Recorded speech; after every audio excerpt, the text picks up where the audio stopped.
बिस्मिल्लाहिर्रहमानिर्रहीम। नाज़रीन अस्सलाम वालेकुम। मैं हूँ तौसीफ़ अहमद अपने ऑफिशियल यूट्यूब चैनल के साथ। और आज जो नाज़रीन मैं वीडियो बनाने जा रहा हूँ थोड़ी सी डिफरेंट है और पॉलिटिकल सिनेरियो से हटकर इंटरनेशनली थोड़ी सी बात करूँगा मैं, लेकिन तुर्की को लेकर।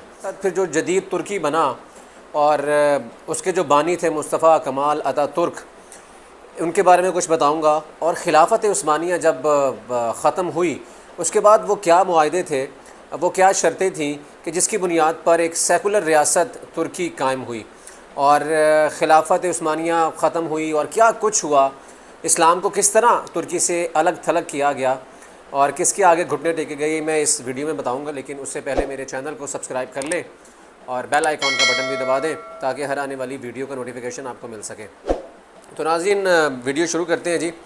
आज से कुछ तकरीबन 3-4 साल पहले तुर्की को लेकर बहुत से लोगों के सर पर एक भूत सवार था, क्योंकि एक ड्रामा अर्तुगरुल शुरू हुआ था और अर्तुगरुल को देख के बहुत से लोगों के जहनों में बड़ी इमेजिनेशन थी तुर्की को लेकर कि बहुत बड़ी ये कोई इस्लामी रियासत होगी और बड़े कट्टर किस्म के मुसलमान होंगे वहाँ पर, और जो पाकिस्तान में नहीं है, जो किसी और इस्लामी ममालिक में नहीं है। ये मैं अर्तुगरुल को जहन में रखते हुए बात कर रहा हूँ।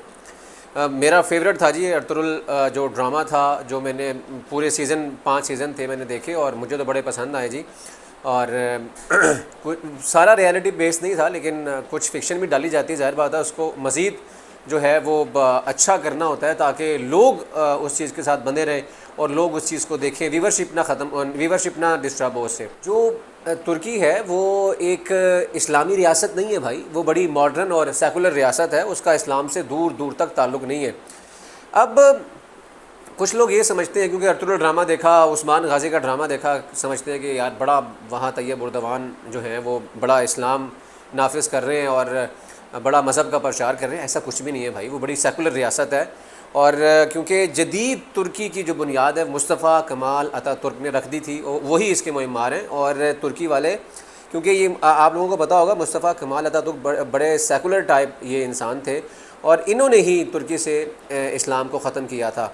और थोड़े से इस्लाम बेजार ये आदमी थे मुस्तफ़ा कमाल अतातुर्क, और ये जो यूरोपी सनती फ़िक्री और जो सकाफ़ती एक इनकलाब था उससे बड़े मुतासिर थे, यूरोप के स्पेशली ये मुस्तफ़ा कमाल अतातुर्क। तो इसलिए वो चीज़ भी यहाँ पे इम्प्लीमेंट करना चाहते थे। और खिलाफत उस्मानिया का ख़ात्मा भी इन्हीं के दौर में हुआ, इन्होंने करवाया, इन्होंने शर्तें मानी गोरों की, क्योंकि जो पहली आलमी जंग थी उसमें जो खिलाफत थी उसमें जो सुल्तान थे, सुल्तान अब्दुल वहीद थे, उन्होंने जर्मनी का साथ दिया था। जर्मनी को शिकस्त हुई थी और बुरी तरह शिकस्त हुई थी। फिर उसके नतीजे में कई ऐसे ममालिक थे, उन पर कब्ज़ा हो गया था, उनके टुकड़े टुकड़े हो गए थे। इसी तरह तुर्की का भी यही हाल था, जो उनकी बाउंड्रीज़ में, उनकी हदूद में जो मुल्क आते थे वो भी बिखर गए, रियासतें अलहदा हो गई। और फिर इसी असना में जो इस्तांबुल पे गोरों ने कब्ज़ा कर लिया और वो उसके बाद फिर जो मुस्तफ़ा कमाल अतातुर्क थे, इसके मुस्तफ़ा कमाल अतातुर्क ने फिर जो अलम बगावत है बुलंद किया और उन्होंने ये तगाज़ा किया कि भाई जितने भी फ़ौजें यहाँ पर काबिज़ हैं यहाँ से निकल जाएँ और हम एक ख़ुद मुख्तार मुल्क हैं और हम ये किसी भी सूरत बर्दाश्त नहीं करेंगे। तो वो वहाँ से चले गए थे, लेकिन यूनान से मुकाबला करना पड़ा था। यूनान भी साथ ही है और यूनानी फ़ौजियों को मुस्तफ़ा कमाल अतातुर्क ने शिकस्त दी थी। अच्छा, मुस्तफ़ा कमाल अतातुर्क भी एक फ़ौजी था, वो सेकंड लेफ्टिनेंट भर्ती हुआ था मुस्तफ़ा कमाल अतातुर्क। और मुस्तफ़ा कमाल अतातुर्क ने फ़ौज में रहते हुए ही इसको भी थोड़ा शौक़ था सियासत का तो इसने शुरू में ही अपनी जो सियासी सरगर्मियाँ थी फ़ौज के अंदर रहते हुए शुरू कर दी थी। और इसने एक पार्टी भी बनाई थी, जमीयत वतन हुर्रियत इस तरह करके नाम था उसका, जो कि बाद में कुछ फ़ौजी अफसरान थे जो कि हम ख्याल थे, इससे एग्री करते थे, उनसे साजबाज करके ये सारी चीज़ें जब आगे चली तो फिर अंजुमन तरक्की जो है वो अंजुमन इत्तेहाद तरक्की के नाम से ये एक सियासी पार्टी बन गई और इन्होंने अपनी सियासी सरगर्मियों का साथ साथ चलते भी रहे। जब यूनान को शिकस्त दी मुस्तफ़ा कमाल अतातुर्क की फ़ौज ने, तो मुस्तफ़ा कमाल अतातुर्क हीरो बन गया बहुत बड़ा, और वो निजात दहिंदा बन गया अपनी कौम के लिए और आज़ादी देने वाला एक हीरो बन गया और कौम उसके पीछे चल पड़ी। फिर उसके बाद ज़ाहिर बात है कुछ फ़ौजी अफसरान उसके साथ मिल गए और क्योंकि उसकी बल्ले बल्ले हो रही थी, अंजुमन इत्तेहाद तरक्की बन गया एक तंजीम। उसके बाद जी दो अफसर थे, एक अनवर पाशा और एक असमत पाशा। ये उसके राइट और लेफ़्ट के लोग थे, यानी कि इसके साथ रहने वाले हरटम लोग थे, और इनके साथ मिल के इसने सियासी सरगर्मियाँ अपनी शुरू की, मुस्तफ़ा कमाल अतातुर्क ने। अच्छा जी, उसके बाद क्या हुआ जी, जब ये सब कुछ हो गया और बड़ा प्रेशर था, पहली जंग भी हो गई, टुकड़े टुकड़े हो गया, कई जो रियासतें थी अलहदा हो गई, तुर्की के हदूद में आती थी, क्योंकि उसमें खिलाफत थी और खिलाफत के अंडर बहुत सी रियासतें थीं, तो खिलाफत ज़वाल पजीर थी, बस ख़त्म होने वाली थी। और मुस्तफ़ा कमाल अतातुर्क भी ज़रा इस्लाम बेजार आदमी थे और थोड़ा सा यूरोप का असर था उनके ऊपर। पहली जंग अज़ीम हुई, उसके बाद प्रेशर डाला उनके ऊपर, और क्योंकि खिलाफत उस्मानिया में जो साथ दिया गया था जर्मनी का दिया गया था, और जब खिलाफत बिल्कुल आखिरी सांसों पे थी, तो फिर मौका गनीमत जानते हुए जो मुस्तफ़ा कमाल अतातुर्क हैं उनको दावत भेजी गई, क्योंकि यूरोपीय ममालिक एक कॉन्फ्रेंस करना चाह रहे थे जिसमें तुर्की के बारे में फ़ैसला करना था, आखिरी फ़ैसला कि ये ख़त्म होगी खिलाफत, सेकुलर जो स्टेट है वो अनाउंस होगी, और इस्लाम, ये सब कुछ चीज़ें हैं, ये एक शराइत तय होंगी। मुस्तफ़ा कमाल अतातुर्क वहाँ पर नहीं गए।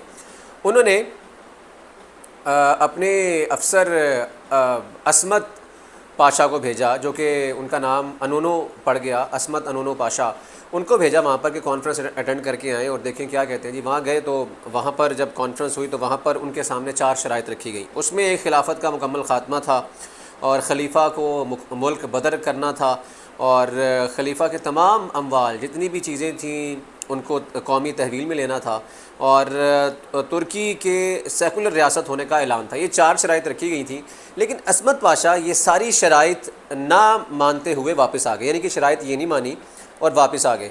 लेकिन उसके बाद जब वो वापस आ गए और 1923 में जब मुस्तफ़ा कमाल अतातुर्क ने अपना इक़्तिदार संभाल लिया और वो जदीद तुर्की के सरबराह बन गए और खिलाफत उस्मानिया जो है बस ख़त्म हो गई, उसके बाद उनको ये शराइत मानना पड़ी। और ये शराइत क्योंकि वो इस हक़ में थे कि इसको सेकुलर रियासत बनाया जाए।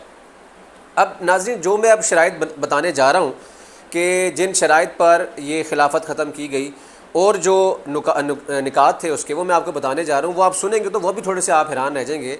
उसमें जो सबसे पहले नाज़रीन ये थी कि 3 मार्च 1924 को खिलाफत का ख़ात्मा कर दिया गया। फिर उसके बाद खलीफा जो था वो ख़ानदान समेत जिला वतन कर दिया गया, यानी कि उनका सब कुछ तहवील में ले लिया गया और उनको यहाँ से मुल्क बदर कर दिया गया कि अब आपका कोई वास्ता नहीं है, जिसको हम एक 100 साला मुआहदा भी कहते हैं, जो कि उस वक्त मुस्तफ़ा कमाल अतातुर्क ने किया था। और अब वो 100 साल भी मुकम्मल होने वाले हैं और बड़ी बातें की जा रही हैं। लेकिन क्योंकि ये 100 साल भी मुकम्मल होने वाले हैं और फिर तुर्की के मुस्तफ़ा कमाल अतातुर्क जब शहबाज शरीफ अभी गए थे दौरा करने, तो उन्होंने मुस्तफ़ा कमाल अतातुर्क के मज़ार पर हाज़िरी भी दी थी, बल्कि फूल चढ़ाए थे वहाँ पर, हाज़िरी क्या देनी थी। और अच्छा जी, फिर उसके बाद जो मज़ीद निकात सामने आए जिन पर ये सब कुछ करना पड़ा, सर तस्लीम ख़म करना पड़ा कि भाई ठीक है जी, हम आपकी सब शराइत मानते हैं।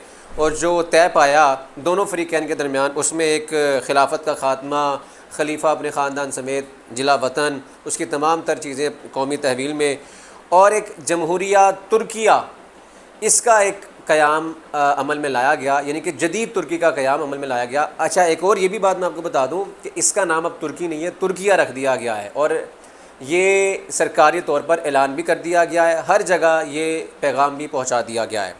तो ये भी तुर्किया जो नाम था, ये भी मुस्तफ़ा कमाल अतातुर्क के ज़माने में ही आया था, लेकिन बाद में तुर्की चल रहा था नाम। जो सरकारी मज़हब जो था, इस्लाम की शिक थी सरकारी मज़हब की, उस शिक को ख़ारिज कर दिया गया। ये भी आपके लिए बड़ी हैरानकुन बात। कुछ लोग शायद समझते होंगे कि वहाँ पे तो इस्लाम है और इस्लामी मुल्क है, और जो कानून है उसमें भी इस्लामी होगा, जिस तरीके से हमारा एक इस्लामी मुल्क है ये, और हमारा जो दस्तावेज़ात हैं, आइन है, उसमें भी इस्लामी लिखा गया। तो इसमें जो इस्लाम की शिक थी वो ख़ारिज कर दी गई थी इस मुआहदे के तहत। अच्छा जी, दीनी मदारिस, खानकाहों पर पाबंदी, मजहबी तालीम पर पाबंदी, ये मुस्तफ़ा कमाल अतातुर्क के दौर में हो रहा है। वो अपनी ज़ेर निगरानी उसने ये सब कुछ, ये मुआहदा हुआ।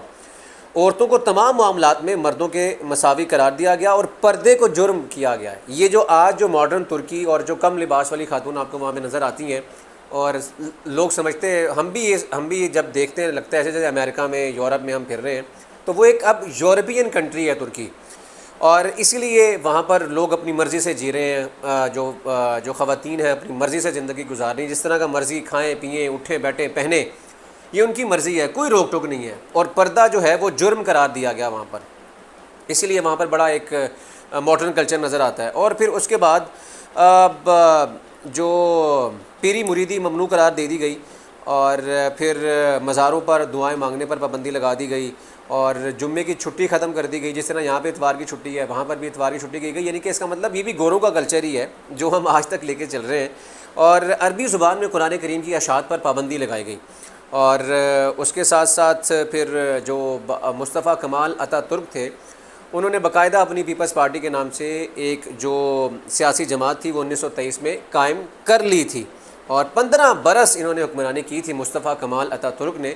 और तकरीबन 15 साल हुक्मरानी करने के बाद 1938 में इनकी वफ़ात हो गई थी। अब वही सिलसिला चल रहा है और उसी चीज़ को फॉलो किया जा रहा है और बड़ी सख्ती से। उस चीज़ से आप दाएँ बाएँ नहीं हो सकते। अगर आप ये समझ रहे होंगे कि तैयब उर्दवान को दाएँ बाएँ हो सकता है, तो ऐसा आप सोचना छोड़ दें। और तैयब उर्दवान ख़ुद उनके दिल में बड़ी एक उनके लिए एहतराम है मुस्तफ़ा कमाल अतातुर्क के लिए। उम्मीद है कि ये जो मैंने चीज़ें आपके साथ शेयर की ये बड़ी नॉलेजेबल होंगी और बड़ी हैरानकुन भी होंगी आप लोगों के लिए। और कई लोगों ने ज़ाहिर बात है नहीं पढ़ा होगा, नहीं सुना होगा, तो मैंने कहा चले आपके साथ शेयर करते हैं। उम्मीद है ये आपको वीडियो पसंद आई होगी। बहुत शुक्रिया।